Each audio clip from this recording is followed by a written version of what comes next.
buzz about fake news and falsehoods. You may be wondering where to find information these days that you can trust, especially when you're online. My next guest has a unique perspective to share on that as a news consumer and also a news reporter. We're pulling in our friend KSL political specialist, Egan, for some advice on how to spot fake news and find credible online sources. It's great to see you. This is our excuse just to catch up and say, hey, but truly this has been in the news more and more, and we've even covered it from our perspective. We pride ourselves in putting forward, reputable headlines and stories, but you never know these days what's out there. Yeah, and especially it's easy to share now with Twitter and Facebook, and also it's big business and people have an agenda and want to put fake news out there, so it's good to know how to spot it. You've pinpointed a few strategies out there so that, men and women alike can be smart consumers. We know a lot of women watch these shows. They have their children in mind, right? Their families in mind as they're navigating Facebook and beyond. First step, you say, is to really verify and vet the website. Is it reputable? Is it someone I can trust? Yeah, and when you're clicking on a story, you may not look at the website because you didn't type it in. And you mentioned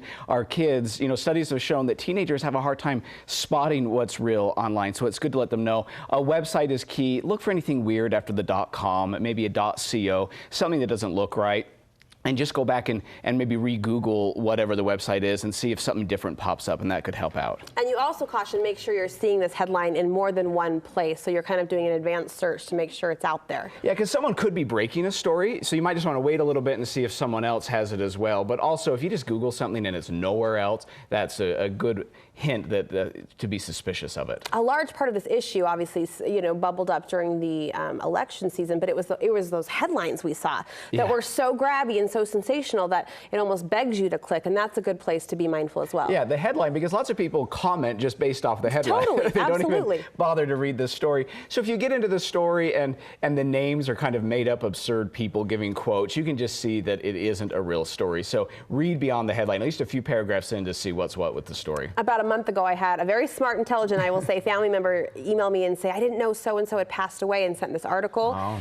So-and-so had passed away several years ago, right? That date becomes important too. Yeah, the date, because sometimes it could be a recycled story. Yeah. Sometimes people can put a new headline on it, do something different there, or the date could just be totally made up, leading you to believe that it's a joke or something. So yeah, check the date, see if it actually is a new story. What if the headline seems okay, the date adds up, the facts themselves seem plausible? How do you get to who this author is and what sort of agenda or message they might be wanting to push forward? Yeah, lots of times now on news websites, you'll have a link to maybe their Twitter profile, their Facebook profile. Okay. So maybe click on those, see if they actually go somewhere, and see if they tweet about other stories, and then just Google them and see if they are an actual journalist that writes for the publication. And it almost goes without saying, but this day and age, you have to say it, a reminder that what you might be reading or watching could be satire. Yeah, and you may not think it's funny, but it could be funny to someone else. So just make sure the joke's not on you before you share something, because read into it, and satire is big business online, and it could be a story just made up as a joke.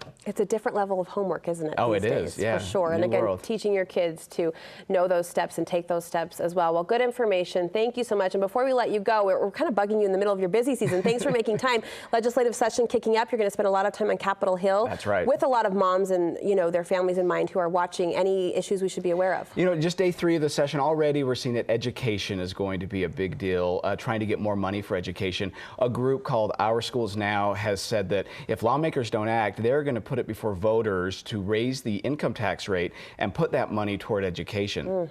So they're saying, hey, lawmakers, now's your chance to act first. If not, we think voters will want to approve this. That couldn't happen until 2018, so lawmakers have a little bit of time, but definitely they have pressure on them to try to come up with more money for public education. So something to watch to see how those lawmakers respond. That could affect our ballots down the road. Well, good luck, and you picked a great time to get a puppy, I have to say. Yeah. What's that about? Later session kicking up, and Lad just decides to add to his beautiful family. Yeah, my wife is stuck with the puppy at home. Our youngest just turned 1, so we thought it's finally time to get a puppy. Look at you. But I don't know if we're really prepared, because there's baby Happy Van. Birthday. So look, the puppy's jumping up on the high chair, not well trained, potty training not going well. So you're in training mode now. Oh yeah, and we're failing big time. Seriously, so. Meanest trick on your wife. Here's the puppy. Good luck with training. I'm going to be up on Capitol Hill for the next few weeks. And the puppies don't like to go outside when it's cold. And right. Yeah, so the weather needs to get a little bit better, and the puppy may go to the bathroom outside. Well, it's a nice addition to a beautiful family. It's always great to catch up with you. Thanks so much, Lad.